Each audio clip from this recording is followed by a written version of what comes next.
हाँ, hello friends, technical ज्ञान में आपका स्वागत है। तो चलिए आज मैं एक नए वीडियो के साथ आपके सामने उपस्थित हुआ हूँ और आज हम पढ़ेंगे 12th क्लास का फिजिक्स। 12th क्लास का फिजिक्स पढ़ने से पहले ऑलरेडी आप लोग जो भी 11th में पढ़े होंगे उसको मान लेते हैं कि जीरो के बराबर है। आपका वहाँ का कुछ भी नहीं, ऐसे भी लॉकडाउन में पढ़ाई हुआ नहीं है और पढ़ाई नहीं हुआ है तो फिर 12th का सिलेबस अब यहाँ से स्टार्ट कर रहा हूँ। तो उसके बाद मान लीजिए हम 11th क्लास में कुछ भी नहीं पढ़ाएगा, फिर भी हम बेसिक से स्टार्ट कर रहे हैं। यहाँ पे क्या दिया हुआ है, आप ऑलरेडी 12th क्लास का क्लास चल रहा है, आपका ये चैनल है, आपका चैनल टेक्निकल ज्ञान चैनल है। इसको हम ज़्यादा से ज़्यादा ये आपसे रिक्वेस्ट रहेगा कि इसको शेयर कीजिए और सब्सक्राइब कर लीजिए। तो चलिए हम 12th फिजिक्स का स्टार्ट करते हैं।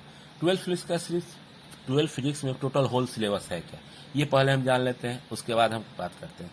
तो देखिए टोटल फिजिक्स का टोटल सिलेबस में पहला क्या है, इलेक्ट्रोस्टेट। दूसरा बात करते हैं करंट, इलेक्ट्रिक करंट की। तीसरा है मैग्नेटिज्म, चौथा है ऑप्टिक्स और पांचवा है मॉडर्न फिजिक्स। इलेक्ट्रोस्टेट मतलब स्थिर वैद्युतिकी। दूसरा हो गया करंट इलेक्ट्रिसिटी कहने का मतलब क्या है, विद्युत धारा। तीसरा है चुंबकत्व, चौथा है ऑप्टिक्स पढ़े हैं प्रकाशिकी, और लास्ट आता है मॉडर्न फिजिक्स जिसको आधुनिक फिजिक्स भी कहा जाता है हिंदी में। अब बात करते हैं, चलिए पहला क्या है, इलेक्ट्रोस्टैटिक नाम से ही फेमस है। इलेक्ट्रो मतलब को भी इलेक्ट्रॉनिक्स, इलेक्ट्रो कहने का मतलब क्या है, इलेक्ट्रिसिटी, और स्टैटिक्स मतलब क्या है कि स्थिर मतलब क्या है कि इलेक्ट्रोस्टैटिक में एक ऐसी शाखा है विज्ञान की, भौतिकी विज्ञान की एक ऐसी शाखा है जिसमें स्थिर आवेश के बारे में हम बात करेंगे। माने वो आवेश, देखिए जब तक आवेश स्थिर है तो उसके बारे में जो भी जानना चाहिए किसमें जानेंगे, इलेक्ट्रोस्टैटिक में। और वही आवेश मूव करने लगेगा तो उसका नेक्स्ट चैप्टर में करंट इलेक्ट्रिसिटी में, क्योंकि करंट इलेक्ट्रिसिटी का आप पढ़े भी होंगे। The flow of charge is called current, चाहे the rate of flow of charge is called current, आप पढ़े भी होंगे। तो पहले हम बात करते हैं स्थिर इलेक्ट्रोस्टैटिक्स की। इलेक्ट्रोस्टैटिक्स में अब आ जाइए, इलेक्ट्रोस्टैटिक्स मतलब क्या होता है, स्थिर, और इलेक्ट्रो में वैद्युतिकी। अब यहाँ पे बात है, मतलब इसमें हम फुल किसकी बात करेंगे, charge in rest, charge at rest, माने जो हमारा चार्ज जो है किस में रहेगा, रेस्ट में रहेगा। तो जिसमें होगा वो क्या कहलाएगा, इलेक्ट्रोस्टैटिक्स। यही चार्ज मेरा दो तरह का होगा ना, एक रेस्ट में रहेगा तो इलेक्ट्रोस्टैट, यही चार्ज मोशन में आ जाएगा तो किस में आ जाएगा, करंट इलेक्ट्रिसिटी में। तो अब आ जाइए, चार्ज आखिर होता क्या है। तो चार्ज का कोई अपना परफेक्ट फॉर्मूला नहीं है। जैसे हम मास क्या है, अभी सिंपल सा बात है ना, मास क्या है, तो मास क्या है, एक फंडामेंटल यूनिट है, उसको हम किसी से ड्राइव से नहीं कर सकते हैं। ऐसा रहता है ड्राइव यूनिट, आप 11th में पढ़े होंगे ड्राइव यूनिट और फंडामेंटल यूनिट। फंडामेंटल यूनिट तो होते हैं जो स्वतंत्र होते हैं, उसको कुछ डिफाइन नहीं कर सकते। लेकिन ड्राइव यूनिट में क्या हो गया कि वही फंडामेंटल यूनिट पे डिपेंड करते हैं। तो यही जस्ट लाइक मास जो होता है, ये वही भी चार्ज वैसे ही है। हाँ, ऐसे चार्ज की उत्पत्ति हुई कहाँ से, ये क्वेश्चन है, चार्ज का इतिहास है, चार्ज की उत्पत्ति हुई कहाँ से। तो चार्ज क्या होता है कि जब भी हम दो पार्टिकल को, या जो भी हम दो सब्सटेंस को एक दूसरे के साथ रब करते हैं इन द सेंस रगड़ते हैं, तो रगड़ने पे क्या होता है, देखते हैं कि कुछ पार्टिकल इसमें से निकल के उसमें जाता है। वही जो पार्टिकल्स होता है उसी का नाम हम क्या कर रहे हैं, चार्ज रखे हुए हैं। मैंने वही हमारा क्या होता है, इलेक्ट्रॉन होता है, तो उसी को हम कहते हैं चार्ज है। तो इलेक्ट्रॉन, अब बात करते हैं इलेक्ट्रॉन, अब रब किए तो इसमें से उसमें क्या, तब चार्ज क्या हो गया, दो टाइप का होगा। चार्ज दो टाइप का, एक हो गया पॉजिटिव चार्ज होता है, एक क्या होता है, निगेटिव चार्ज। देखिए मान दोनों का सेम ही होता है। इलेक्ट्रॉन हमारा हो गया निगेटिव चार्ज और प्रोटॉन जो हो गया निगेटिव चार्ज। चाहे हम पढ़े भी हैं कि कोई भी पदार्थ किससे बना है, तो परमाणु से मिलकर बना हुआ है, और परमाणु का मूल कण क्या होते हैं, इलेक्ट्रॉन होते हैं, प्रोटॉन होते हैं और न्यूट्रॉन होते हैं। ये तो आप पढ़े ही होंगे। प्रोटॉन पे क्या होता है, पॉजिटिव चार्ज होता है, इलेक्ट्रॉन पे क्या होता है, निगेटिव चार्ज होता है। अब थोड़ा सा समझिए, कहने का मतलब क्या है कि जब भी हम प्रोटॉन और न्यूट्रॉन इलेक्ट्रॉन की बात करते हैं तो एक परमाणु का नाभिक, अब हमारा जैसे दो पार्टिकल एक दूसरे के साथ रब होंगे तो क्या होंगे, इसमें से कुछ इलेक्ट्रॉन निकल के उसमें जाएंगे। यही हमारा क्या होता है, जब इसमें से उसमें गया मतलब धनी आदमी किसी व्यक्ति को ऋण दिया, तो जो दिया वो धनवान हो गया, मतलब धन आवेशित हो गया, मतलब इसको क्या कहेंगे, पॉजिटिव चार्ज बोलेंगे। और जो इलेक्ट्रॉन को ग्रहण किया वो क्या हो जाएगा, निगेटिव चार्ज पार्टिकल हो जाएगा। तो क्या हो जाएगा, मतलब कोई भी मान लीजिए धनवान है, तब ना किसी को पैसा दीजिएगा, तो आप धन रखे हैं तो मतलब पैसा रखे हैं तो धनवान है तो पैसा दे दिए, तो आप धन आवेशित हो गए। और जो आपसे पैसा लिया वो क्या हो, ऋणी हो गया आपका, मतलब वो ऋण आवेशित हो गया। तो ये मेरा चार्ज का कंडीशन है। अब बात करते हैं, एक चीज और जान लीजिए, चार्ज में जब भी दो चार्ज आपस में आएंगे तो दो तरह का कंडीशन बनता है, या तो सेम चार्ज हो सकते हैं या अपोजिट चार्ज हो सकते हैं। तो जब सेम चार्ज होंगे तो रिपल्सन होगा, ये को ध्यान रखिएगा।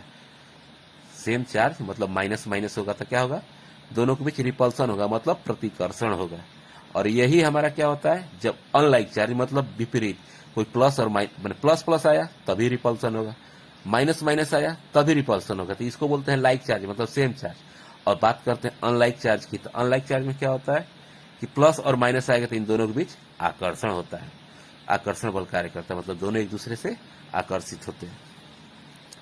अब बात करते हैं electric charge, quantization of electric, quantization of charge माने चार्ज का क्वांटिमीकरण। तो देखिए चार्ज हमारा कहा क्या है कि ये एक इलेक्ट्रॉन होता है, और किसी पार्टिकल पे क्वांटिमीकरण करने का मतलब क्या है, इसका डिफिनीशन ही है कि हमेशा जो इलेक्ट्रॉन होगा किसी पूर्णांक गुणज के बराबर होगा।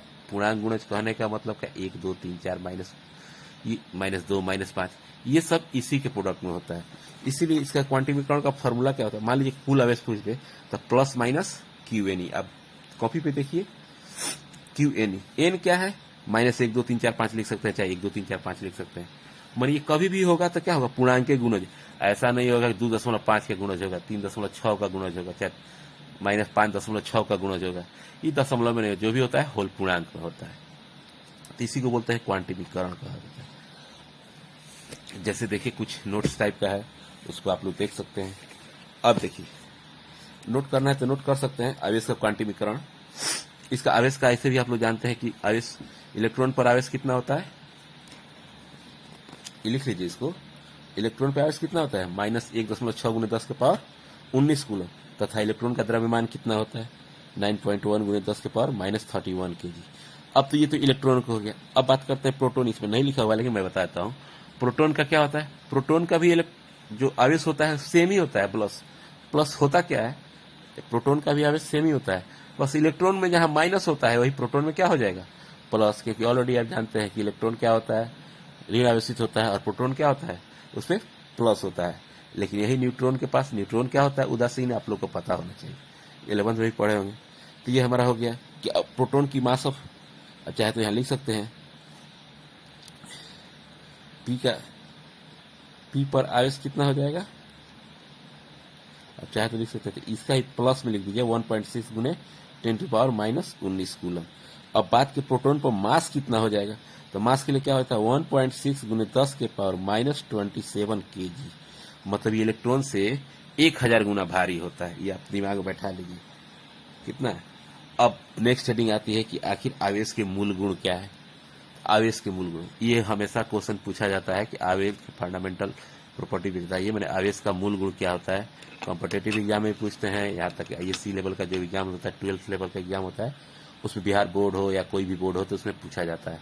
तो देखिए आवेश के मूल 3 ही गुण होते हैं, मूल गुण 3 है। पहला क्या होता है, आवेश क्या होता है योगात्मक होता है। आवेश योगात्मक इन द सेंस कहने का मतलब क्या है आपको हम बता देते हैं। योगात्मक कोई भी चीज है, मान लीजिए आपको 5 आदमी मिलकर पीट रहा है तो ये तय होगा ना, कोई 2 फाइट मारेगा, कोई 4 फाइट मारेगा, कोई 6 फाइट मारेगा। तो आपसे पूछा जाए कितना फाइट खाए तो क्या कीजिएगा, सबको जोड़बे ना कीजिएगा, माने उसमें क्या होगा। तो इसी तरह आवेश योगात्मक होते हैं। मान लीजिए एक बॉडी पे कहीं 5 कूलम आवेश है, कहीं 6 कूलम आवेश है, कहीं 7 कूलम आवेश है, कहीं 9 कूलम आवेश है, तो टोटल कूलम आवेश कितना हो गया, तो 5 जोड़ 6 कूलम जोड़ 9 कूलम जोड़ 7 कूलम, सबको जोड़ दीजिए तो ये क्या हो जाएंगे, आवेश योगात्मक हो जाएंगे। माने किसी आदमी को पीटा जाए, चाहे कोई आदमी है जिसको कहे कितना, तो सबको क्या करेंगे इकट्ठे जोड़ देंगे, तो आवेश क्या हो जाएंगे योगात्मक हो जाएंगे। दूसरी बात करते हैं, पहला हो गया आवेश, लिख सकते हैं आवेश क्या होते हैं, आवेश योगात्मक होते हैं पहला। दूसरा क्या है,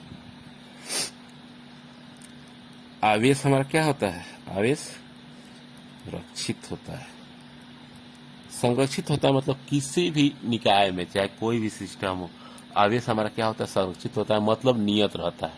जैसा कि मान लीजिए कोई सिस्टम रखा हुआ है, इसमें 50 आवेश है, इसको कितना हिला डुला दीजिए, इसको कितना हिला डुला दीजिए, इसका आवेश चेंज नहीं होगा। यहाँ 50 कूलम है तो यहाँ भी क्या होगा 50 कूलम होगा, चेंज नहीं होगा। तो इसलिए कहा गया कोई भी विलगती इकाई में, कोई भी आइसोलेटेड सिस्टम में जो आवेश होता है उसका मान क्या होता है, नियत होता है, मतलब संरक्षित होता है, बदलता नहीं है। तीसरा पॉइंट क्या हो गया, आवेश का क्या होता है, जो अभी आप पढ़ चुके हैं, आवेश का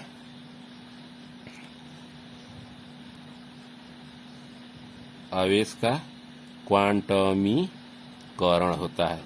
अब क्वांटमीकरण के लिए ही बताया कि आवेश क्या होता है, हमेशा पूर्णांक गुणज होता है, ई का पूर्णांक गुणज होता है। जिसे Q इक्वल टू क्या लिख देते हैं, प्लस माइनस एन ई।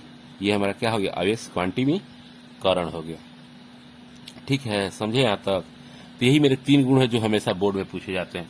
पहला क्वेश्चन बनता है आवेश क्या है, दूसरा क्वेश्चन ये आपको बनता है कि आखिर आवेश का मूल गुण क्या है। तो मूल गुण 3 हो गए, ये आप एक याद रखिएगा। अब हमारे पास बात करते हैं अगला इन द सेंस आवेश के बारे में तो सब चीज हो गया। अब बात करते हैं विद्युत रोधी। अगला है चालक और विद्युत रोधी। चालक समझ ही रहे हैं। चालक में देखिए, जिसमें आवेश का प्रवाह आसानी से हो सके, सिंपल सा भाषा में, इसमें ज्यादा लफड़ा नहीं लेना है। कहने का मतलब जिसमें आवेश का हो, आसानी से चल जाए, घूम जाए, फिर जाए, आसानी से घूमे, उसको किसी प्रकार कोई ऑब्स्टेकल पैदा ना हो, वो क्या कहलाएगा, चालक कहलाएगा। जैसे मान लीजिए एयू, सीयू, कॉपर, ये सब हमारे सिल्वर, एजी, ये सब क्या है, चालक है। इसमें क्या होता है, आसानी, जो आवेश होता है आसानी से घूमता फिरता है, किसी प्रकार कोई रोक टोक नहीं रहता है। तो ये हमारा क्या कहलाते हैं, चालक कहलाते हैं। अब एक उल्टा में आ जाइए, उल्टा क्या हो गया, अब जहां घूमिएगा तो दूसरा क्या होगा, नहीं घूमिएगा, यही ना हो सकता है। ये हो गया आपका विद्युत रोधी। तो विद्युत सॉरी, ये होगा आपका विद्युत रोधी। तो विद्युत रोधी के लिए क्या कह सकते हैं इसको, जस्ट उसी परिभाषा को उलट दीजिए।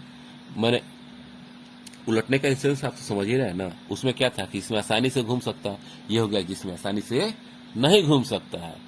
तो उसे क्या कहते हैं, तो वैसा पदार्थ जिसमें आवेश आसानी से नहीं घूम सकता है, उसका मैंने वाहन आसानी से नहीं हो सकता है, वो क्या कहलाएगा, विद्युत रोधी कहलाएगा। जैसे अब मुंह देखते हैं ना जी, कांच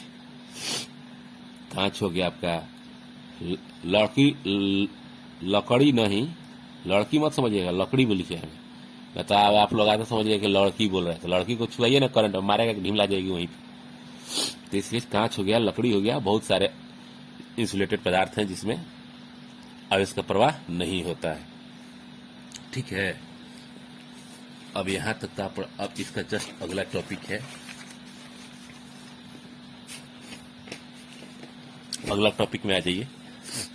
देखिए, जब भी आप लोग को पढ़िए तो हम एक चीज आप लोग को बहुत रिक्वेस्ट है, जैसे हम मेहनत कर रहे हैं, आप लोग भी मेहनत कीजिए। तो जब भी फिजिक्स या मैथ कोई भी वीडियो आता है, तो वीडियो देखो बाबू, ऐसे देख के पढ़ने से काम नहीं चलेगा। उस वीडियो को देखो, ठीक है देखो, लेकिन कॉपी कलम लेकर बैठिए, तब आपको समझ में आएगा हाँ सर कुछ बताए हैं, कुछ हम चल रहा है। अब अगला टॉपिक स्टार्ट हैं, कूलम का नियम। आप लोग पढ़े होंगे, आप लोग कहाँ से पढ़े होंगे, ये 12 में पढ़ना ही है। कूलम का नियम ये जानते हैं, एक वैज्ञानिक थे जो पागल वैज्ञानिक थे, जिनका नाम कूलम था, सीए कूलम। कोई एसी कूलम कहता है, लेकिन इनका ओरिजिनल नाम क्या है, सीए कूलम था। ये बेचारे फ्रांस के थे, तो फ्रांस के थे तो कुछ ना कुछ दिमाग लगाएंगे ना। कैसे आजकल अमेरिका है, फ्रांस है, यही सब वैज्ञानिक है, इंडिया के वैज्ञानिक सब वही चले जाते हैं। तब क्या किए, ये भी बात है कि कोई, हम मान लीजिए कोई कार का इन्वेंशन करेगा, तो कार का नाम हम अपने नाम पर रखेंगे। एगो तो आदमी घर बनवाता है तो नाम दे देता है, ये तो हमारा नियम ही बना दे, ये अपने नाम पे नियम बनाए। अब इनका नियम क्या था, कह रहे हैं कि 2 आवेश है, कहीं पे भी रख दीजिए, कोनो दिक्कत नहीं हमको। इनके बीच आर दूरी रख लीजिए, मान लीजिए इस पे Q1 आवेश हो गया, इस पे क्या हो गया, Q2 आवेश हो गया। Q1 और Q2 आवेश, इसको हटाइए, इस पे आ जाइए, Q1 और Q2 आवेश। देखिएगा वीडियो फ्रेम में आएगा ही, तो वीडियो आराम से आप लोग देख लीजिएगा, नहीं तो थोड़ा बहुत प्रॉब्लम होगा। तो अच्छे जल्दी बोर्ड पे आएंगे, टेंशन मत लीजिएगा। अब देखिए, कहने का मतलब है Q1 और Q2 आवेश होगा, दिखाई दे रहा है, नहीं दिखाई दे रहा होगा तो ये भी प्रॉब्लम है। अब Q1 है Q2, इनको आर दूरी पे क्या किए, रख दिए। तो आर दूरी पे, अब कूलम साहब कहते क्या है कि ब्रह्मांड में कहीं भी 2 ठो आवेश को रख दीजिए, मान लीजिए को हिंदुस्तान में रख दिए, को पाकिस्तान में रख दिए, तो उनके बीच क्या होगा, आकर्षण नहीं तो विकर्षण बल लगेगा। ये डिपेंड करेगा किस पे, कि आवेश किस टाइप का है। दोनों बल लगेगा, आकर्षण या विकर्षण बल लगेंगे, लेकिन डिपेंड कब करे, कब आकर्षण लगेगा, जब सेम चार्ज रहेगा तो विकर्षण लगेगा, अपोजिट चार्ज रहेगा तो आकर्षण। तो वही कूलम साहब का है कि कहीं भी दो आवेश रख दीजिए तो उनके बीच जो आकर्षण और विकर्षण बल लगता है वो क्या होता है, तो दोनों आवेशों के गुणनफल के समानुपाती। मान लीजिए इस पे कुछ आवेश है, इस पे कुछ आवेश है, तो उनके नियम के अनुसार क्या होगा, जो आकर्षण बल लगेगा ये दोनों आवेशों के गुणनफल के समानुपाती तथा उनके बीच के दूरी के वर्ग के व्युत्क्रमणपाती होते हैं। लिखना है तो लिख सकते हैं आप, यहाँ से इस नियम को यहाँ से लिख सकते हैं। यहाँ से है ब्रह्मांड में स्थित किन्हीं दो आवेशों के बीच लगने वाला आकर्षण या प्रतिकर्षण बल आवेशों के गुणनफल के समानुपाती तथा उनके बीच के दूरी के वर्ग के व्युत्क्रमानुपाती होता है। समझे, माने उनके आवेशों के वर्ग व्युत्क्रमानुपाती होता है। जैसे अब मान लिया कि कोई Q1 और Q2 आवेश है जिनके बीच की दूरी क्या है, अभी आपको समझा है, इस पे Q1 है, इस पे Q2 है, बीच की दूरी क्या हो गई R। तब नियम क्या कहता है, कूलम साहब क्या कहते हैं force directly proportional to Q1 into Q2। Q1 into Q2 कहने का जो बल है वो दोनों के आवेश के प्रोडक्ट के समानुपाती तथा inversely proportional to R square, माने 1/R² के व्युत्क्रमानुपाती। समीकरण 1 इसको मान लीजिए, समीकरण 2 इसको मान लीजिए। अब 1 और 2 से आ जाइए। अब दोनों समीकरणों को मिला रहे हैं तो F directly proportional to Q1 into Q2/R²। एक चीज और आप लोग बहुत बचपन से पढ़ाते आ रहे हैं कि जब भी प्रोपोर्शनलिटी हटेगा उसकी जगह क्या लग जाएगा बाबू, इक्वल टू के साथ एक कांस्टेंट K लग जाता है, और यही फॉर्मूला बन के आता है हमारे पास F equal to 1/4πε0 Q1 Q2/R², जहाँ K क्या है, एक नियतांक है जिसका वैल्यू क्या होता है 9 × 10⁹ ये याद रखिएगा बाबू, ये कहीं मिलेगा नहीं, आपको याद रहना चाहिए। और जब तक याद नहीं रहेगा कुछ भी नहीं बनेगा। फिजिक्स में कुछ याद नहीं करना है, खाली फॉर्मूला को देखिए ना, अपने आप समझ में आ जाएगा। चलिए तब इतना तो पढ़ा दिए, तो एक क्वेश्चन बनवा लें। चलिए क्वेश्चन बनाते हैं। कह रहा है का एक अल्फा कण जिस पर आवेश इतना है, एगो आवेश मिल गया, Q1 मिल गया, ध्यान रखें, सोने के परमाणु के नाभिक से इतना दूरी पर स्थित है। देखिए R यहाँ दिया हुआ है, R भी आ गया, दूरी पर स्थित है, तो सोने के परमाणु के नाभिक अल्फा कण पर कितना बल लगाएगा। तो सिंपल सा बात है, मान लीजिए है सोना हो गया, ये अल्फा कणवा यहाँ हो गया, इस पर आवेश Q1 दिया हुआ है, इस पर Q2 नहीं पता है, लेकिन है दूरिया दिया है कितना बाबू, 12 × 10⁻⁵ ये चीज है ना, इस दिया हुआ है। अब देखिए तो ए पर आवेश निकालिए, तो हम जानते हैं एगो इलेक्ट्रॉन का आवेश कितना होता है, तो 1.6 × 10⁻⁻⁰, लेकिन परमाणु में तो उसका एटॉमिक नंबर कितना है 79, तो क्या करेंगे उतना से गुना कर देंगे। तो गुना कर दीजिए, उसके बाद अल्फा कण पे आवेश दिया ही है और दूरी दिया ही है, तो जब हमको देखिए Q1 दिया हुआ है, Q2 दिया हुआ है, R दिया हुआ है, तब इसका मान हम जानबे करते हैं, सबका मान रख दीजिए, काट कूट को इसका न्यूटन इतना आ जाएगा। तो इसको आसानी से आप बना सकते हैं। तो बस ज्यादा कुछ नहीं है, फिर नेक्स्ट क्लास में मिलेंगे, कल फिर एक वीडियो आएगा इसी टाइम, लेकिन पहले आप लोग पढ़िए समझिए। एक रिक्वेस्ट आप लोग से रहेगा, वीडियो को शेयर कर दीजिए और इस चैनल को सब्सक्राइब कर लीजिए जो टेक्निकल ज्ञान के नाम से है, और मैं आपका ज्ञान sir. Okay, thank you, see you, bye, Tata.